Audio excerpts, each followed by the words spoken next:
편안하게 해줄 거라고. 나 여기 어떻게 왔지? Hae-in mengetahui jika Hyunwoo mulai berencana untuk mengungkapkan tentang perceraiannya tepat di saat momen ketika ia mengungkapkan penyakitnya di tempo hari. Kini ia merasa tertipu dan tak bisa membendung rasa kecewanya. Hyunwoo berusaha untuk menjelaskan kesalahpahaman, namun Hae-in mengabaikan dan enggan mendengarkan alasan apapun. Akibat situasi ini, tak dapat dipungkiri, rasa cinta keduanya membuat pikiran mereka benar-benar kalut. Bahkan tanpa disadari, Hae-in mengalami halusinasi dan tiba-tiba berada di tengah jalan raya. Ia hampir tertabrak truk, namun untungnya dengan cepat Hyunwoo menolongnya. Hyunwoo tak bisa menyembunyikan rasa khawatirnya.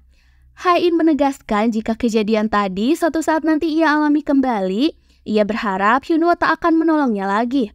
Tak lama, Hae-in lantas meninggalkan Hyunwoo. 지금은 왜 못해? Sel darah putih Hae-in tak menunjukkan peningkatan apapun. Bahkan pengobatan pil Grastim tampaknya juga tak efektif. Dokter memvonis jika psikologi Hae-in kini mulai terganggu. Untuk dapat bertahan, setidaknya ia harus memiliki seperti harapan, hasrat, cinta, bahkan kebencian. Hal ini yang akan membuat ia bisa berjuang untuk hidupnya. Hae-in sudah tampak putus asa dan pasrah dengan penyakitnya. Di samping itu, hubungan mereka benar-benar kacau. Hyunwoo mengerti Hae-in tak akan melepaskannya dengan mudah.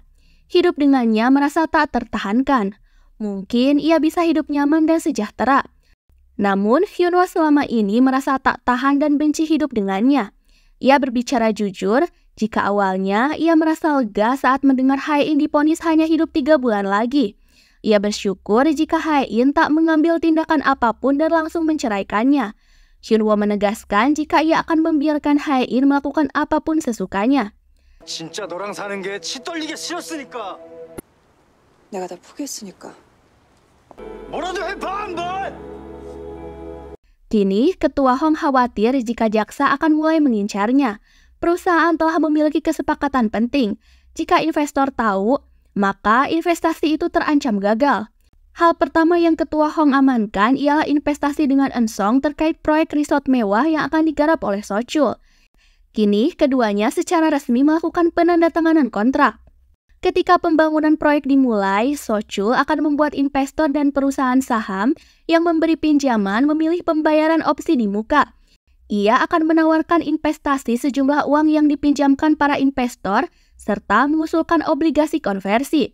Saat itu, kejaksaan akan mulai menyelidiki berita penggelapan terbesar keluarga Hong.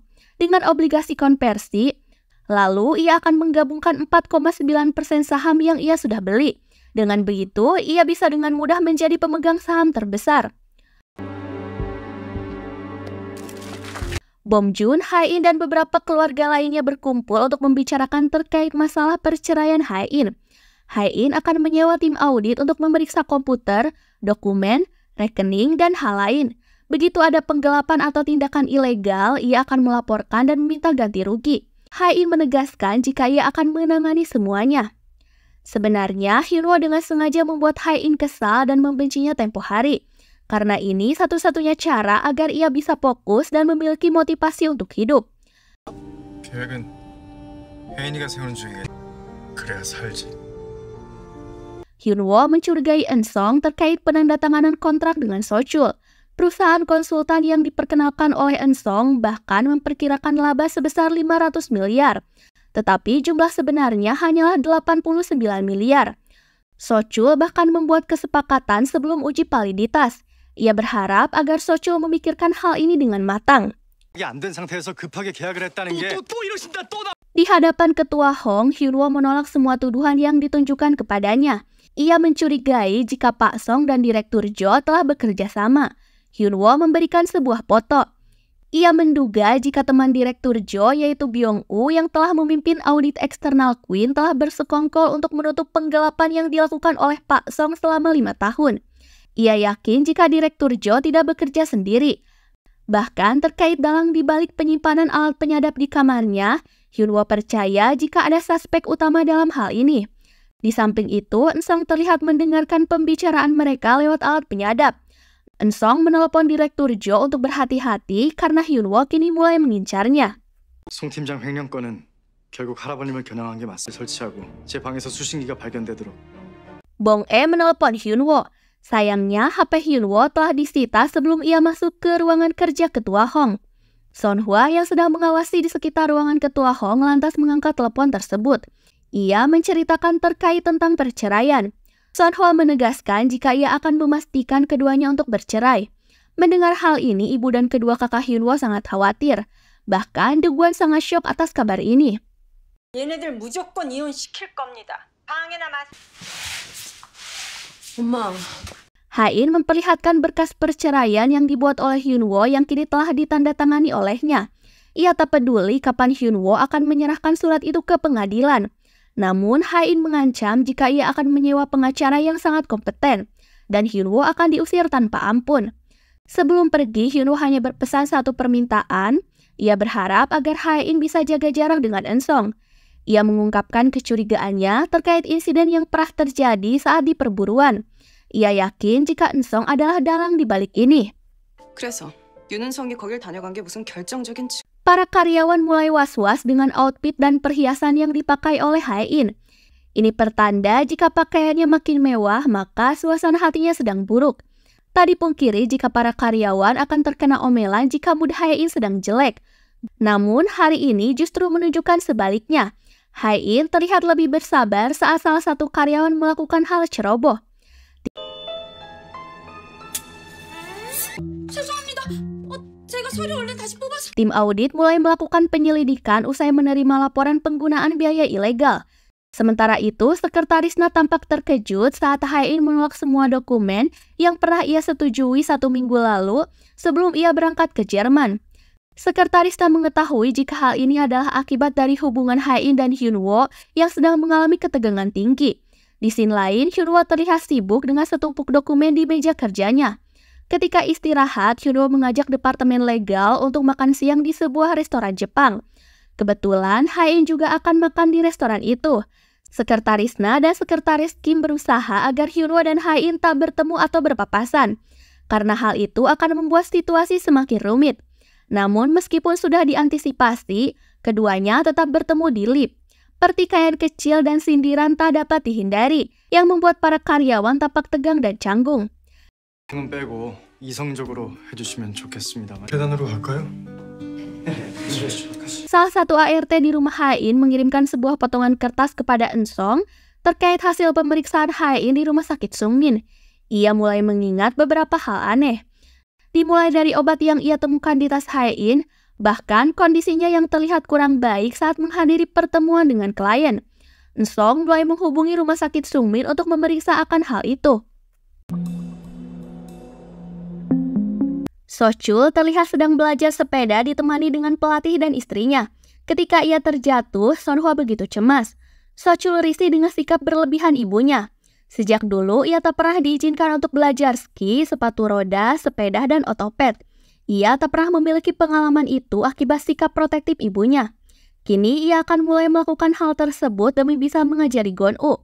Daehi yang melihatnya tampak terharu dengan sikap perhatian Sochul untuk putra mereka. 근데 자꾸 저 선생님 달아야 된다고.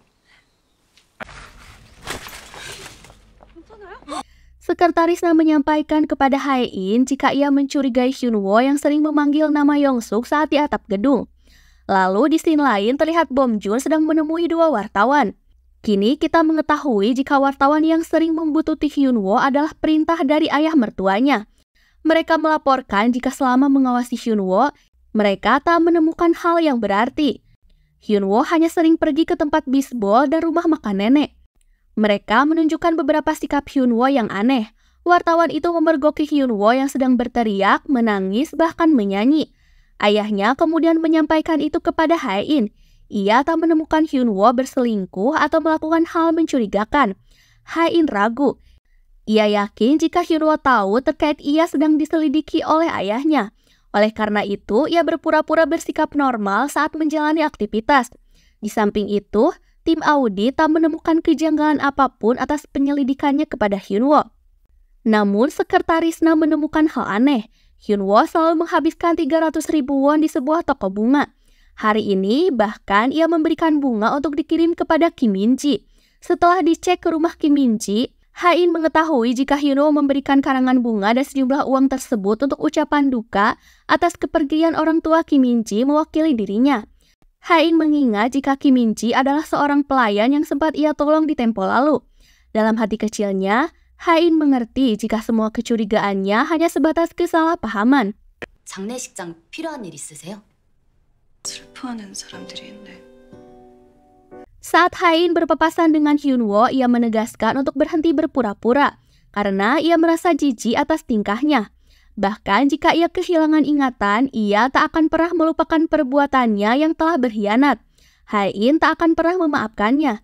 Ia akan membencinya sampai mati. Yang hanya perlu Hyunwoo lakukan adalah diam dan pergi saat Ha-in menyuruhnya. 바로 오시네요? 바로 오지 그럼. Akhir-akhir ini, Ha-in sering pergi menemui Eun-sung. Mereka kembali mendiskusikan terkait pengembangan proyek Hersina. Ha-in tahu jika ia berutang balas budi kepada Eun-sung. Ia menanyakan apa yang sebenarnya ia inginkan. Jika ia ingin meminta bantuan, Ha-in akan berusaha melakukannya. Eun-sung lantas menjawab jika ia ingin Ha-in dan Hyunwoo segera bercerai. Namun Ha-in tampak ragu dan menganggap permintaan itu sudah melewati batas. Saat Ha-in akan pulang, penyakitnya kembali kambuh. Ia kehilangan obat di tasnya ketika Ha-in akan meminumnya. Obat itu ternyata diam-diam telah diambil oleh Eun-sung. 넌 또 선을 넘는구나. 소화가 잘 안 되는 편이라. Hyunwoo menerima informasi dari Yang-gi saat Eun-sung tinggal di panti asuhan. Tak berselang lama, ia diadopsi keluarga Korea ketika berusia 12 tahun dan dibawa ke Amerika. Keluarga yang mengadopsinya adalah orang yang cukup terkenal. Mereka bahkan mengirimnya ke sekolah swasta yang paling mahal. Satu fakta yang aneh, sebenarnya orang tua angkatnya bukan berasal dari keluarga kaya. Mereka diketahui telah meninggal dalam insiden kecelakaan misterius. 여기 이렇게 오시면 어떡해요? Eun-sung adalah anak kandung dari Seul-hee, namun hubungan mereka tampak tak harmonis. Selama 20 tahun, Seul-hee telah dipercayai sebagai asisten keluarga Queen. Ia memang tak pernah diperlakukan dengan adil oleh anggota keluarga Queen. Namun ia yakin karena tak lama lagi mereka akan menguasai seluruh aset bahkan perusahaan Queen. 지금부터 다 가질 거고 옆 사람들 다 내쫓고 주인이 되는 거야. Seul-hee mengajukan diri kepada ketua Hong jika ia rela menggantikannya di penjara saat ketua ditangkap oleh kejaksaan. Semua kejahatan terkait penggelapan dananya akan ditimpakan seluruh kesalahannya kepada Seul-hee. Dari pernyataan ini, entah apa motif Seul-hee dan Eun-sung selanjutnya. 자식 새끼 열보다. Hyunwoo melihat Ha-in sedang memberikan makan seekor kucing di tengah derasnya hujan. Ia dengan manis memakaikan jaket di tubuh Ha-in. Ha-in menceritakan kondisinya yang sering tidak stabil akhir-akhir ini. Hyunwoo terkejut dengan perubahan sikap Ha-in. Ia sepertinya telah kehilangan beberapa ingatan. Melihat Hyunwoo yang tampak menangis dan cemas akan kondisinya, Ha-in dengan manis memeluknya. Ia bahkan dengan romantis mengatakan jika ia sangat mencintai Hyunwoo.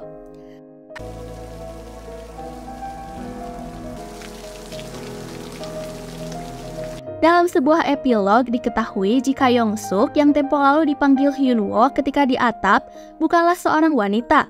Tapi ia adalah seekor rakun yang diceritakan oleh Ha-in bersembunyi di area tersebut. Ha-in merasa Hyunwoo sangat bodoh karena mempercayai hal konyol itu. 거짓말이야. 영수가 있으면 좀